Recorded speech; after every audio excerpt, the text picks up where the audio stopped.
Selamat siang Bu Nurmalita dan teman-teman sekalian. Perkenalkan, kami dari kelompok 2 akan mempresentasikan analisis sistem informasi manajemen kami terhadap perusahaan Tokopedia. Sebelumnya, izinkan saya memperkenalkan anggota kelompok kami, yaitu yang pertama ada saya, RR Eunike Heidia Delin S dengan NPM 2003-25410, kemudian ada Angela Vicky Santoso dengan NPM 2003-25310, kemudian ada Monica Sim dengan NPM 2003-25296, kemudian ada Laitisha Chow dengan NPM 2003-25301, dan ada Valencia Emanuela S dengan NPM 2003-25299. Next. Pertama-tama, saya akan menjelaskan profil singkat dari Tokopedia. Untuk nama perusahaannya adalah Tokopedia dan bergerak di bidang e-commerce. Alamatnya untuk kantor pusat ada di Wisma 77 Tower, lantai 2, Jalan Legend S. Suparman, KAF 77, Slipi, Jakarta Barat dengan kode pos 11410. Kemudian untuk website dari perusahaan adalah www.tokopedia.com. Kemudian untuk media sosialnya ada Instagram @tokopedia, kemudian untuk Twitternya ada Tokopedia. Next, Tokopedia memiliki visi dan misi, yaitu visinya ialah untuk membangun Indonesia yang lebih baik lewat internet. Sementara itu, misinya adalah menggunakan teknologi dari web dan internet secara tepat. Kemudian yang kedua, memperkuat produk dan layanan dari Tokopedia baik yang dilakukan secara online maupun offline. Berikut merupakan sejarah dari Tokopedia. PT Tokopedia merupakan salah satu mall online di Indonesia yang mengusung model bisnis marketplace dan mall online. Kemudian untuk sejarahnya, yaitu pada tahun 2009, tepatnya pada 17 Agustus 2019, Tokopedia resmi diluncurkan oleh William Tanuwijaya dan Leontinus Alva Edison. Kemudian pada tahun 2014, tepatnya pada bulan Oktober, Tokopedia menjadi perusahaan Indonesia pertama yang berhasil mencetak USD 100 dari Scotia Capital dan SoftBank.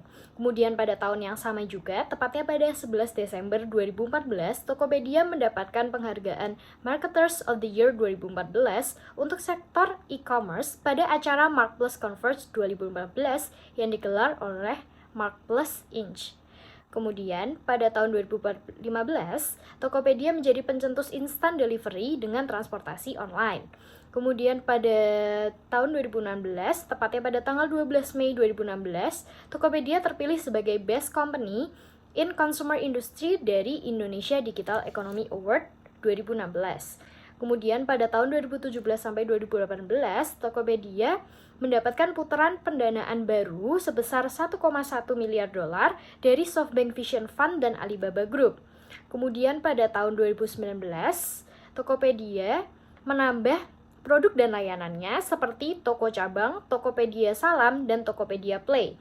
Kemudian pada tahun 2021, Tokopedia merger dengan Gojek dan membentuk Goto. Next, berikutnya adalah struktur organisasi Tokopedia. Yang pertama, ada direktur utama yang dipegang saat ini oleh William Tanuwijaya, yang bertugas yang pertama mengkoordinasikan dan mengendalikan kegiatan-kegiatan di bidang administrasi keuangan, kepegawaian, dan kesekretariatan. Kemudian yang kedua, mengkoordinasi dan mengendalikan kegiatan pengadaan dan peralatan perlengkapan.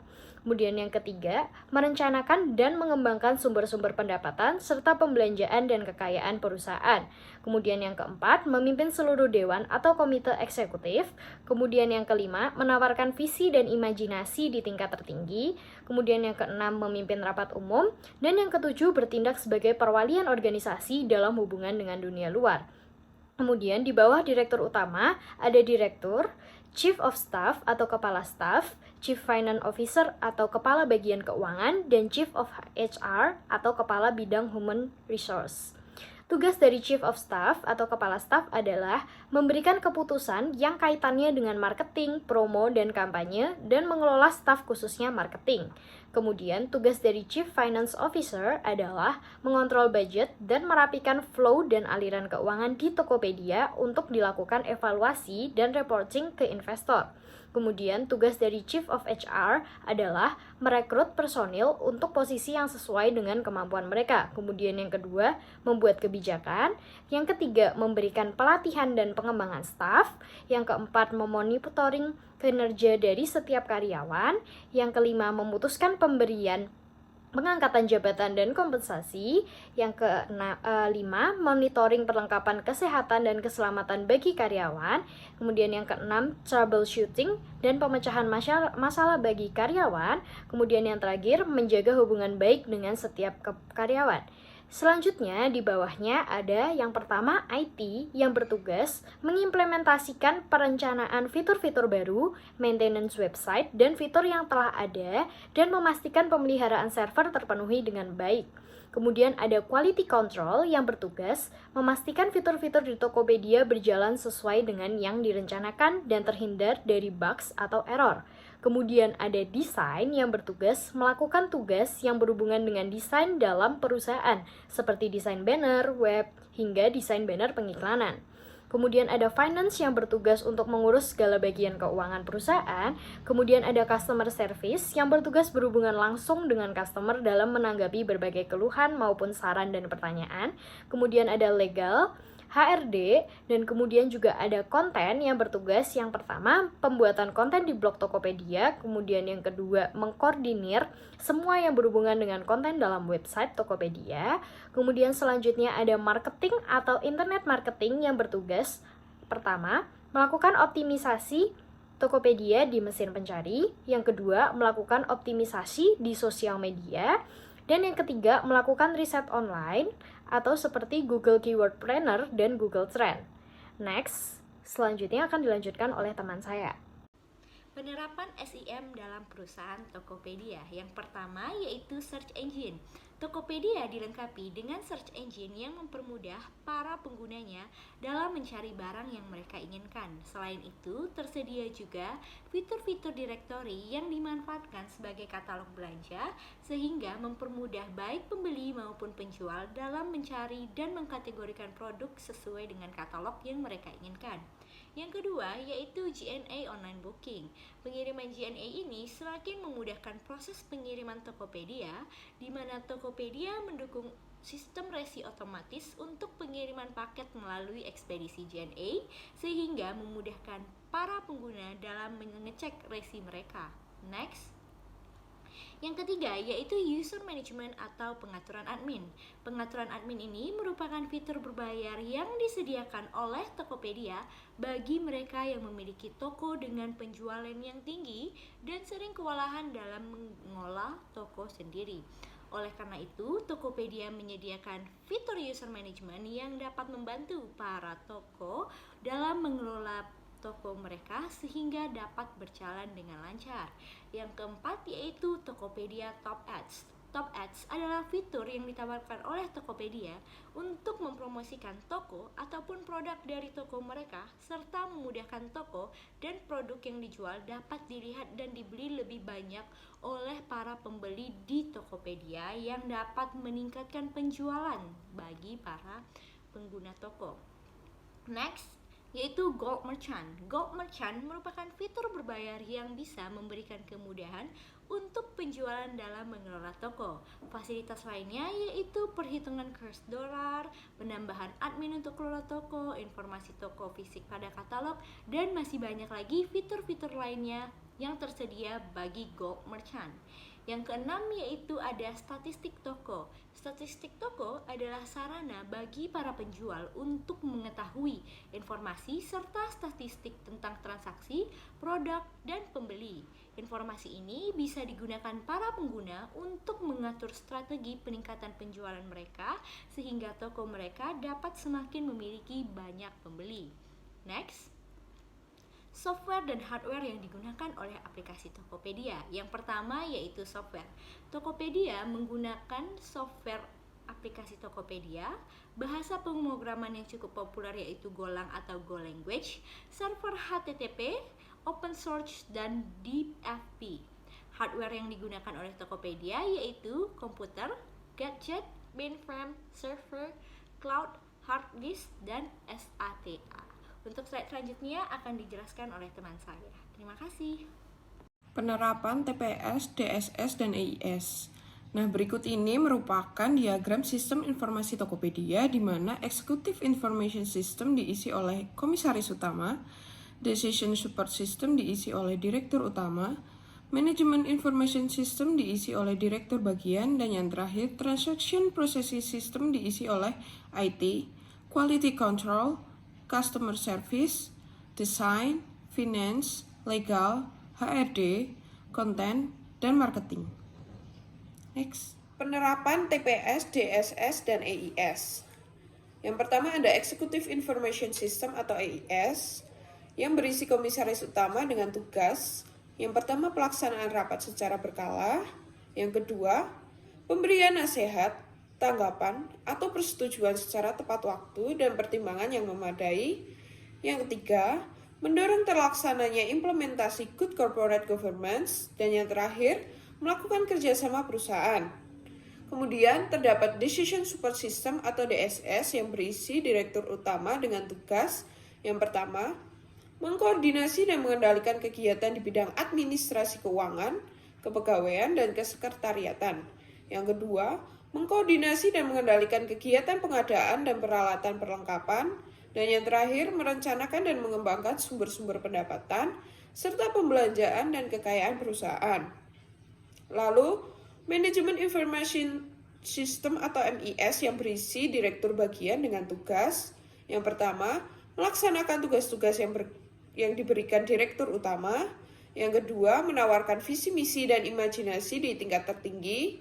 Yang ketiga, memimpin rapat umum. Dan yang terakhir, bertindak sebagai perwakilan organisasi dalam hubungannya dengan dunia luar. Kemudian, Transaction Processing System atau TPS yang berisi IT dengan tugas menerima, memprioritaskan dan menyelesaikan penerimaan bantuan IT. Yang kedua, membeli hardware, software, dan hal-hal lain yang berhubungan. Yang ketiga, instalasi perawatan dan penyediaan dukungan harian. Yang keempat, mengatur penawaran harga barang dan tanda terima dengan supplier untuk kebutuhan yang berhubungan dengan IT. Dan yang terakhir, menyediakan informasi yang dibutuhkan untuk pembuatan laporan departemen reguler. Kemudian ada Quality Control, dengan tugas memantau perkembangan semua produk yang diproduksi oleh perusahaan. Kemudian bertanggung jawab untuk memperoleh kualitas dalam produk dan jasa perusahaannya. Kemudian ada Customer Service dengan tugas sebagai resepsionis, deskman, salesman, Customer Relation Officer, dan komunikator. Kemudian ada Design, dengan tugas yang pertama, melakukan tugas yang berhubungan dengan desain dalam perusahaan seperti desain banner, web, hingga desain banner pengiklanan. Yang kedua, menciptakan desain yang informatif dan komunikatif yang bisa menyentuh sisi psikis. Kemudian yang terakhir, selalu kreatif dan memiliki wawasan baru akan perkembangan yang selalu berubah sewaktu-waktu. Lalu ada Finance, dengan tugas melakukan pengelolaan keuangan perusahaan, kemudian melakukan penginputan semua transaksi keuangan, melakukan transaksi keuangan perusahaan supplier dan customer, membuat laporan mengenai aktivitas keuangan perusahaan, melakukan evaluasi budget, dan melakukan rekonsiliasi. Kemudian ada Legal, dengan tugas mensupport dan mengelola dokumen perusahaan khususnya yang berhubungan dengan perjanjian kerjasama maupun legal kontrak. Yang kedua, mereview legal kontrak. Yang ketiga, membuat surat permintaan, penawaran, dan negosiasi harga. Kemudian yang keempat, mengelola administrasi yang berhubungan dengan pekerjaan yang telah dilakukan. Dan yang terakhir, menguasai pembuatan dan review surat perjanjian beserta monitoring validitasnya.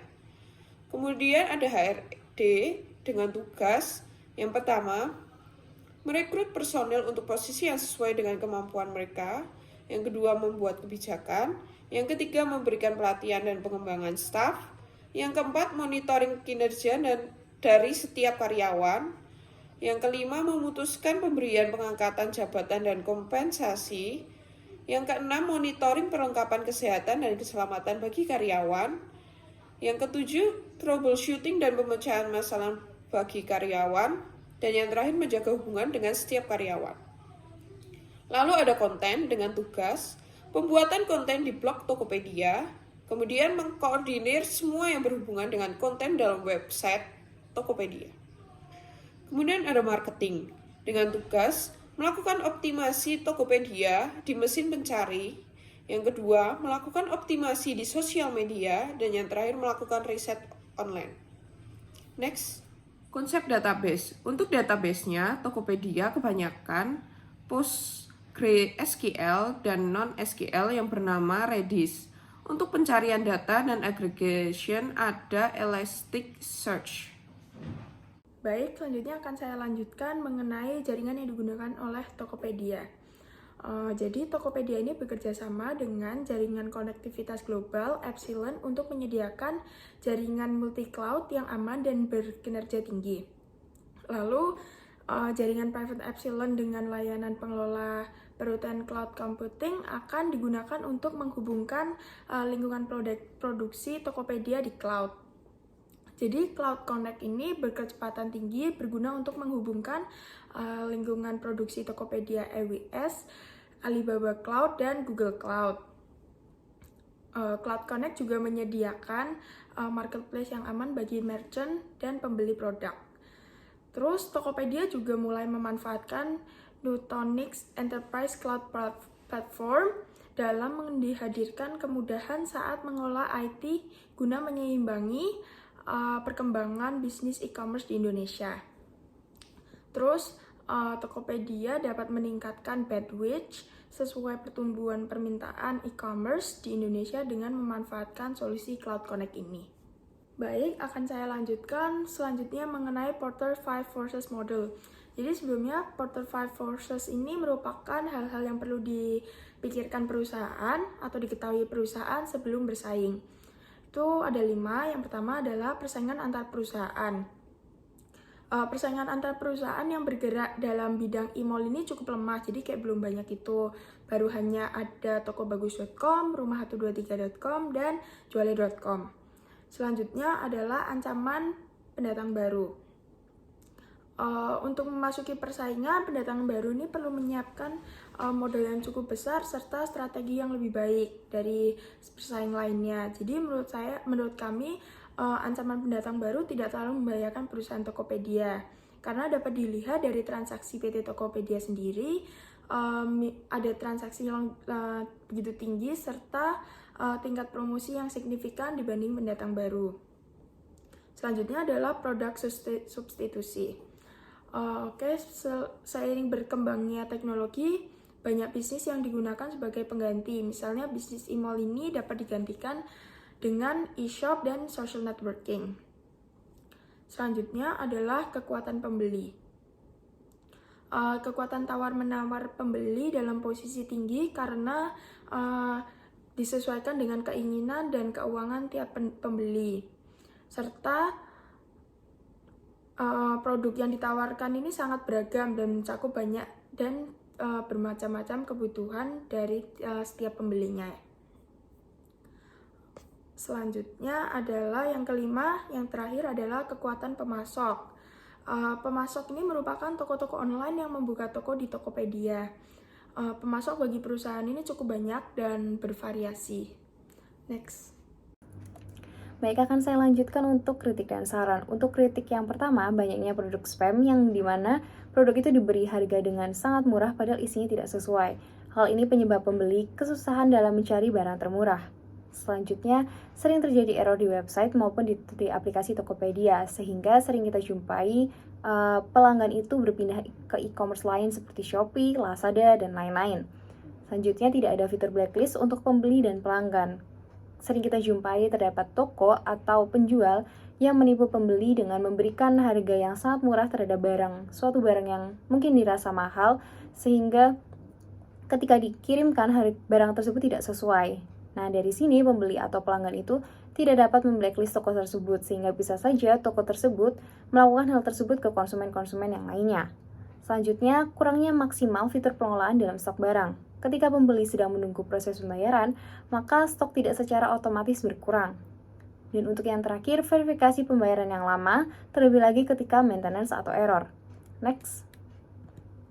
Untuk saran, kami memberikan saran yang pertama, memaksimalkan fitur pengelolaan dalam stok barang, sehingga ketika pembeli sedang menunggu proses pembayaran, maka stok secara otomatis berkurang. Yang kedua, menyediakan fitur verifikasi pembayaran yang lebih cepat. Selanjutnya, meningkatkan maintenance pada website maupun aplikasi Tokopedia. Dan yang terakhir, menyediakan fitur blacklist bagi pembeli dan pelanggan agar pengguna Tokopedia merasa nyaman dan terhindar dari penipuan. Next. Sekian presentasi dari kami. Apabila ada kesalahan kata, kami mohon maaf dan terima kasih.